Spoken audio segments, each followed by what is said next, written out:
presentarse, decir su nombre, apellido, Sí. de dónde es? Yo me llamo Antonio González Merino, nací en Montilla el día 15 de agosto del año 1932.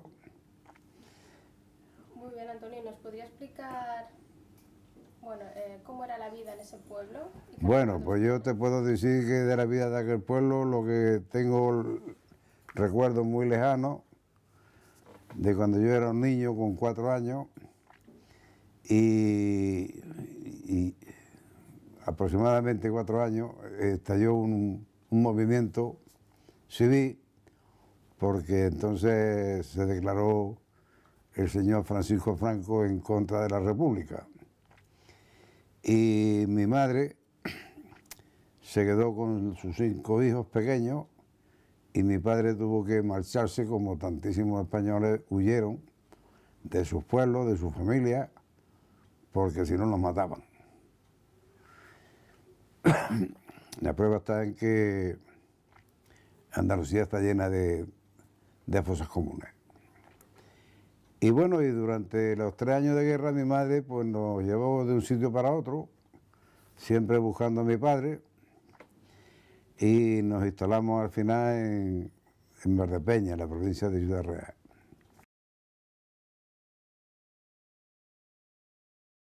Entonces nos instalamos en Valdepeñas y ya en el último momento de los 3 años de la guerra civil, después de las calamidades que habíamos pasado, pues mi madre volvió por el pueblo y mi padre se vino para Barcelona temiendo de que la guerra civil acabara mal. Oye, si me emociono me perdonáis. Mi madre volvió a Montilla con los 5 churumbeles y la amparó una tía abuela que tenía algunos recursos y esta es la que nos ayudó a crecer. Después, instalado allí, mi madre nos intentó llevar a los colegios, pero éramos los hijos de los apestados, los hijos de los que habían perdido la guerra. Y parece como si también quisieran acabar con nosotros. Mi madre, yo le conté un día que los maestros de escuela me preguntaban por mi padre, que decía, mamá, que el maestro me ha dicho que le diga a usted papá que venga, que tiene muchas ganas de verlo. Y mi madre ya no me mandó más al colegio. Yo era el tercero. Yo era el tercero. Y así que crecimos hasta el año 1956, que yo me vine a Barcelona. Bueno, al día siguiente de acabarse la guerra civil, ya no trabajaba, yo no iba al colegio, yo estaba de guarda de cerdo y estaba en el campo. Cuando tuve edad de coger una herramienta, serían 14 años, pues ya me mandaban a una viña que tenían y yo iba acabando la viña y a veces algún jornal que me salía de muchacho lo daba, como mis hermanas, y así esto es lo que teníamos, esos son los recursos que teníamos. Mi padre, mientras tanto, estaba en el extranjero, en un campo de concentración, en un campo de exterminio nazi, en Mauthausen. Y allí se quedó.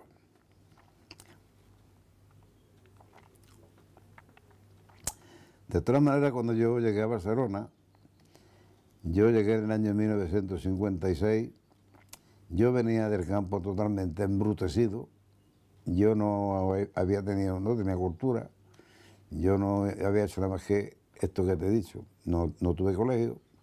Si aprendí algo fue porque la vida me lo enseñó y porque le preguntaba a los que sabían un poco más que cómo se escribía mi nombre, por ejemplo.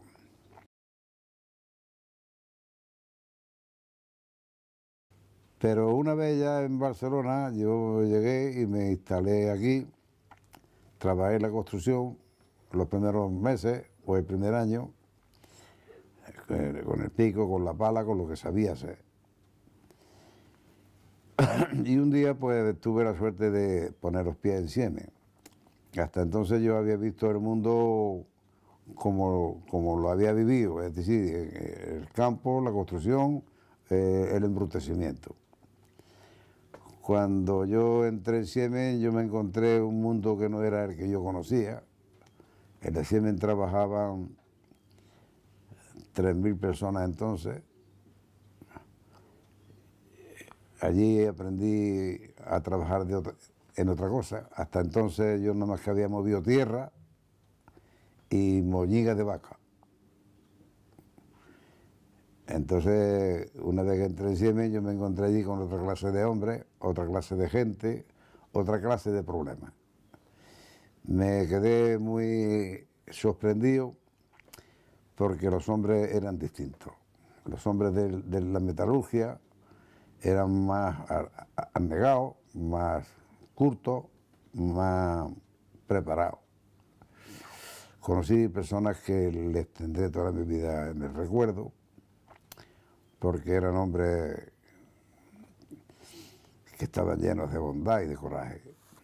Y a mí esto me emocionaba porque en el fondo la escala de valores que a mí se me había formado hasta los 24 años estuvo formándose en el campo, en el embrutecimiento, en el cortijo, en la miseria, en el dolor, en el sufrimiento. Y así me creí yo que era el mundo, pero cuando vi que en Siemens, en aquel momento ya se empezaban a mover los convenios colectivos del año 59, y en los convenios colectivos la gente hablaba de lo que querían, de lo que no querían, de lo que se podía firmar, de lo que no se podía firmar. Se creaba ya una situación nueva, porque para mí era una escuela, era un lugar de aprendizaje. Allí maduré un poco, allí nos organizamos los más jóvenes de aquel tiempo y allí estuvimos peleando, y una vez organizados y peleando en torno al PSU, nos organizamos al torno del PSU y empezamos a mover las cosas, y en el año 1962 nos despidieron en la huelga que allí se llevó a cabo.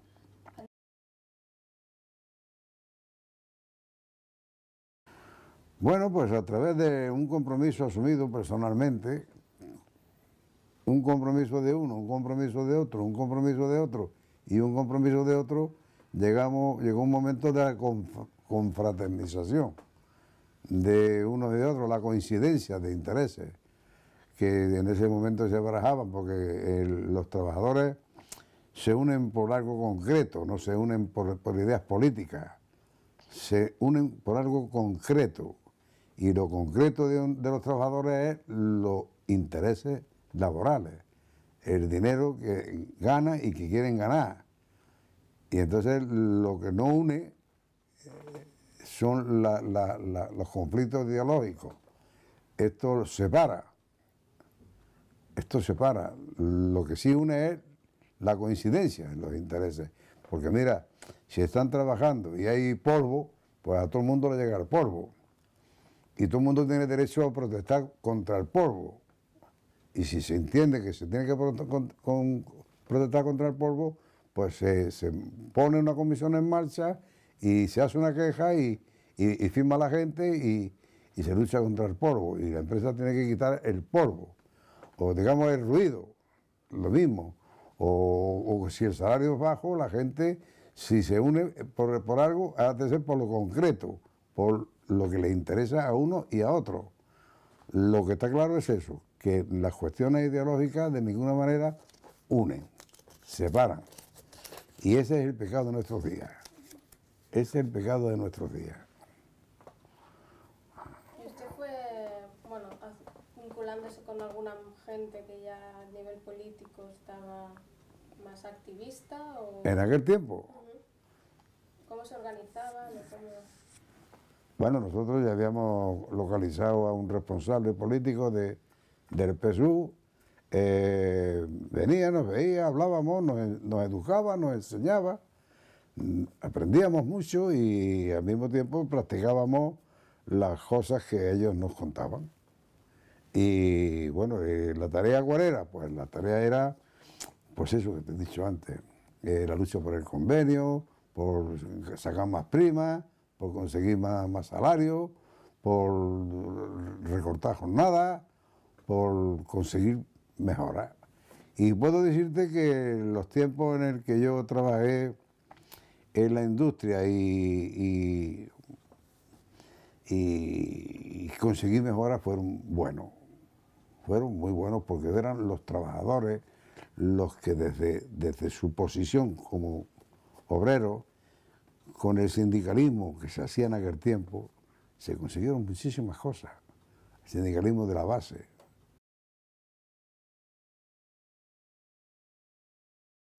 Cuando el sindicalismo pierde ese sentido es cuando se crean organizaciones y viven de la representatividad.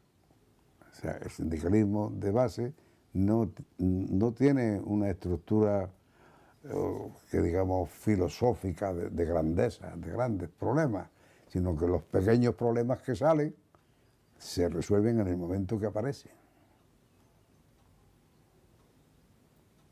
¿Y cómo se organizaban ustedes? Porque me ha comentado que repartían un periódico que se llama... Sí, repartíamos, entonces en Cataluña no se dejaba hablar el catalán y nosotros los que éramos del PSU repartíamos el treball. Es decir, a los catalanes no les dejaban hablar catalán, pero nosotros que veníamos de Montilla o de otros sitios, pues por orientación política repartíamos periódicos en catalán.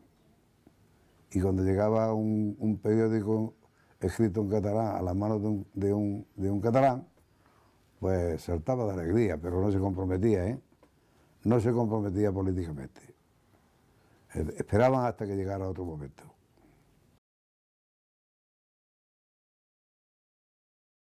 Era una especialista en saber guardar papeles. En la cocina, donde yo tenía la cocina, yo tenía un doble fondo y allí entre el mármol y un doble fondo que tenía, allí metía yo mi documentación, mis papeles. Tengo que decirte que ahí donde está hoy el laboratorio, este laboratorio que hay aquí, ahí teníamos nosotros una lata sin de alta, con una boca sin de ancha, y la teníamos enterrada. Y cuando allí teníamos los papeles escondidos. Los papeles, los periódicos, los panfletos, y cuando había que repartirlos, el que tenía que ir allí iba y ya sabía dónde estaban. Uno había que los metía y otro había otro para sacarlos, para que no se encontraran los dos. O sea, yo voy y los llevo, porque yo soy el que los recibe, y cuando los recibo los pongo ahí. Y tú eres el que lo tienes que sacar para repartirlo, vas y lo sacas.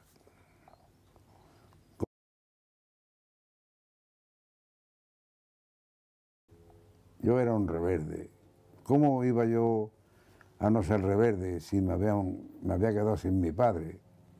Si yo fui testigo cuando tenía 4 años de una guerra civil. Si cuando la guerra civil acabó yo tenía 7 años. ¿Cómo no iba a ser rebelde si mi padre ya no lo he vuelto a ver? ¿Cómo no iba a ser rebelde si lo esencial me faltó? Me faltó la escuela, me faltó la alimentación, me faltó la salud, porque a los 20 años estuve tuberculoso porque no estaba bien nutrido y porque era así la vida. A mí me movía un sentimiento de rebeldía, no me movía el conocimiento de quien fuera Carlos Mas, ni de quien fuera Periquillo de los Palotes. Me movía un sentimiento de rebeldía, que ese sentimiento, todo lo tenemos dentro. Lo que pasa es que aflora ese sentimiento cuando te han estado machacando, cuando te machacan. Cuando no has recibido nada más que esas miserias y te has visto obligado a vivir en la humillación permanente. Entonces, ¿qué tiene que hacer el hombre humillado? Pues rebelarse, rebelarse porque no quiere vivir humillado, quiere vivir en la libertad. Entonces, la huelga del 62 de Siemens, ¿cómo se fue gestando? ¿Cómo se organizaron? La huelga del 72 de Siemens pues se llevó a cabo pues a través de consignas que se fueron dando por allí, por las fábricas, y hoy vamos a parar y hoy lo intentamos y no puede ser, mañana, y así fuimos haciendo intentonas. Está abierta una cosa, que en el año 1962 en España, en este país, se dieron golpes importantísimos con los movimientos huelguísticos. En Asturias, en León, en Cataluña, en un sitio las minas, en otro lado la siderurgia y en otro sitio el ramo textil. Pero fue un año en el que se movieron un alto movimiento de protesta, porque los mineros estaban negros, los metalúrgicos estaban negros, todo el mundo se ganaba muy poco, la vida era muy cara y la explotación pues estaba así. ¿Qué papel jugó usted en aquella huelga? Pues ahora mismo, ¿qué te puedo decir? Si te digo que yo fui un papel dirigente, no, porque de momento que surge la huelga como instrumento de defensa, pienso una cosa, que hasta ese momento hubo 3.000 personas que estuvieron en silencio, menos 4, 6 o 7 que lanzaron la consigna.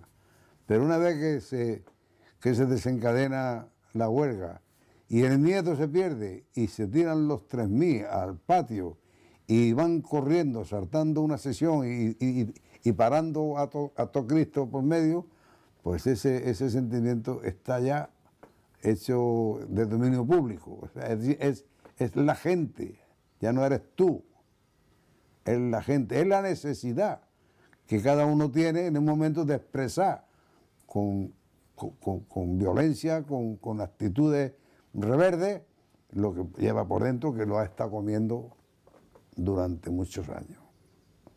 Porque que yo te diga a ti que yo soy un reverde, pues es lo normal, yo lo sé que lo soy, pero es que yo estoy seguro de que hay mucha gente que tiene ese sentimiento de reverdía, pero están cohibidos, tienen miedo, porque no se han realizado como personas. A mí no me da ningún miedo, ni me da vergüenza de decir que soy rebelde. ¿Cómo no voy a hacerlo? Si el mundo le hacen andar los rebeldes, si los políticos se acomodan y dejan de ser lo que deben de ser, lo que dicen que iban a ser. Ojalá los políticos ese sentimiento de rebeldía lo sacaran para afuera.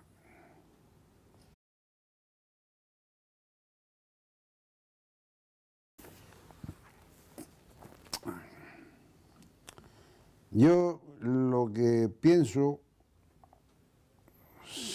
yo creo que en este país hace falta una nueva generación de políticos. Una nueva generación de políticos que no estén tan tocados por los intereses personales. Hombres como Juan Ramón Jiménez, gente limpia, pero te aseguro que la mayoría de los políticos que hoy, no digamos todo, están tocados por la herencia del franquismo.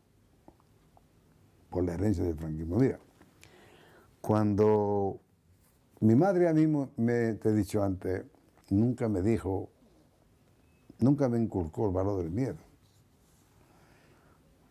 Yo he aprendido a ser serio, a ser honrado, porque eso he visto en muchos de los hombres con los que me he juntado. Que algunos de ellos han terminado siendo débiles y también se han pringado.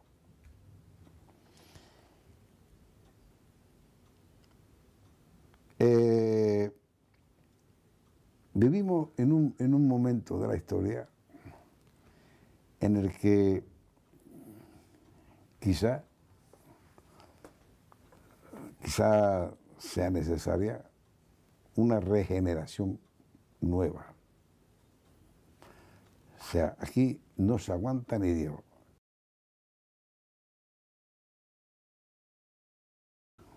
Que cambie el mundo.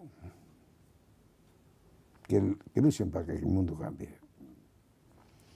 Que mejoren la calidad humana.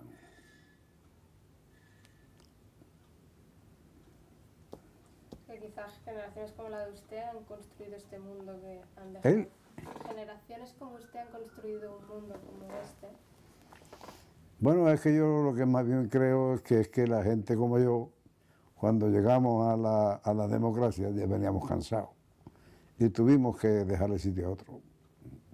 Y los que llegaron, que hoy tienen 50 años, o 54, o 58, llegaron ansiosos.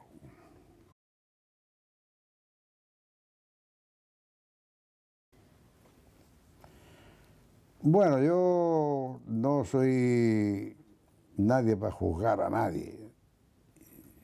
Yo en todo caso me atrevo a hacer un comentario a nivel general de una generación que parece que los papeles no los tiene bien aprendidos. Yo no voy a entrar en juicios personales con nadie. Sé que hay hombres muy honrados, sé que hay hombres que saben jugar su papel, pero también sé que hay otros que están descendidos de agarrar un espacio un poquito para quedarse con la mitad. También los hay. Míralo. Míralo. No lo ves. Está el país nada más que para... Bueno, pues a ver si alguien alguna vez se le ocurre hacer una ley que los castigue, que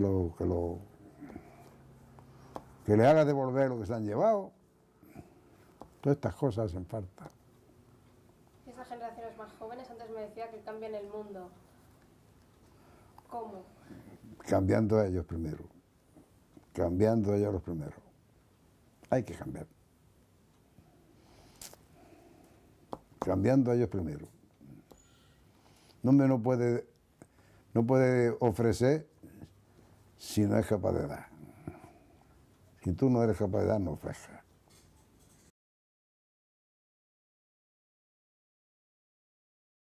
El espacio está ahí, el mundo está ahí. Hay que comerse el mundo. Yo ya no me lo puedo comer, ni ya me saqué los dientes. Ellos, vosotros, los jóvenes. Vosotros no podéis salir del siglo XXI siendo el siglo XXI peor que el XX. No, y tenéis que estar en contra de la guerra, tenéis que estar en contra de la miseria, tenéis que estar en contra de toda la guarrería que hay por ahí. O sea, siendo rebelde, todas estas cosas se entienden. Cuando eres un conformista y voy a meterme allí a ver si allí agarro tal, voy a meterme allí a ver si agarro cuál, porque a mí me dijo aquel que yo... No. La rebeldía pone el mundo en pie.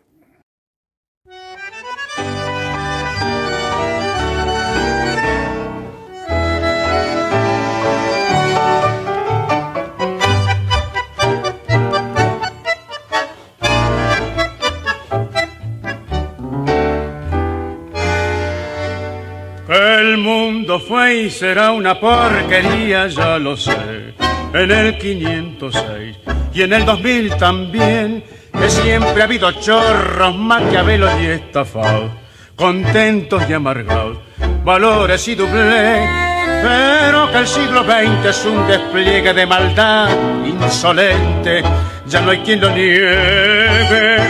Vivimos revolcados en un merengue y en el mismo lodo todos manoseados.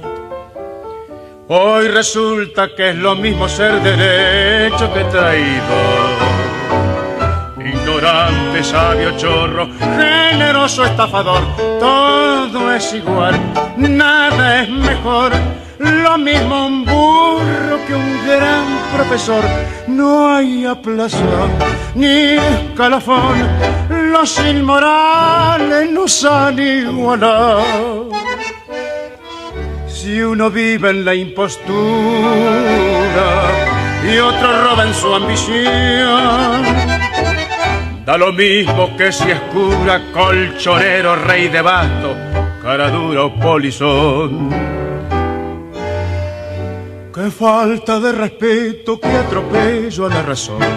Cualquiera es un señor, cualquiera es un ladrón, mezclado con esta bis que va Don Bosco y la Miñón, Don Chicho y Napoleón, Carnera y San Martín, igual que en la vidriera irrespetuosa de los cambalaches, se ha mezclado la vida y herida por un sable sin remache ves llorar la Biblia contra un bandoneón. Siglo XX, cambalache, problemático y febril. El que no llora no mama y el que no roba es un gil. Dale nomás, dale que va, que allá en el horno nos vamos a encontrar. No pienses más, siéntate a un lado, que a nadie importa si naciste honrado. Es lo mismo el que trabaja noche y día como un buey, que el que vive de los otros, que el que mata, que el que cura o está fuera de la ley.